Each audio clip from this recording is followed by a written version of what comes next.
各位姊妹，今日咧係第433條嚇，問嘅咧就係點解基督信徒嘅道德生活對宣講福音係唔可以缺少嘅呢？嗱，因為咧基督信徒咧係要以符合主耶穌嘅生活，要吸引人去信仰咧嗰位睇唔到嘅，但係咧係真實生活嘅天主，去建樹教會啊。因為我哋話咧天主係愛啊嘛，咁主耶穌咧就係圓滿咁將天主呢份愛咧就係呈現出嚟嚇，尤其咧喺佢嘅死而復活嘅呢個奧蹟當中，咁樣咧去愛我哋愛到底啊！咁我哋承受呢份愛咧，自然咧我哋都會有轉變㗎，即係應該係咪？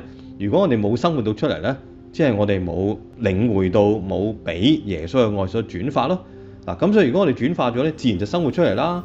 咁其實簡單嚟講咧，即係要言行一致咯，係嘛？我哋話要咁樣生活，咁我哋有冇咁樣生活先？我哋話我哋天父嘅仔女，咁我哋嘅言行舉止似唔似天父嘅愛呢？咁呢個呢，所以點解我哋基督徒嘅倫理道德生活係咁緊要啊？即係要係比一般嘅人呢更加要高啲嘅，可以話係嘛？比冇信仰嘅人啦可以咁話係嘛？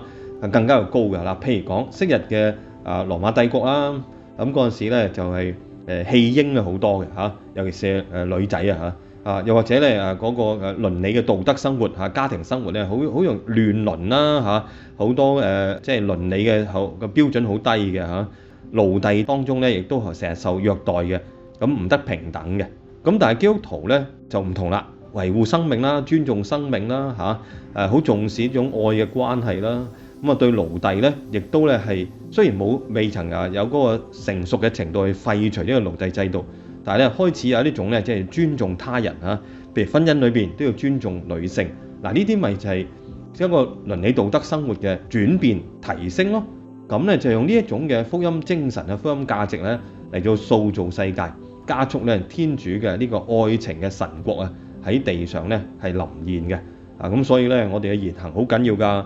有時我都有時彌撒裏邊講咧，我話一陣完咗彌撒之後我哋出去去到呢個社會裏邊，人哋見到咧，喂，好多人咧喺嗰間聖堂出嚟喎，啲人咧係點先？係唔係咧？好有呢個好有精神啦，好有活力啦，平安啦，喜樂啦，待人咧好有禮貌啦，尊重啦，係咪？嗱，呢啲咪就係最好嘅見證咯。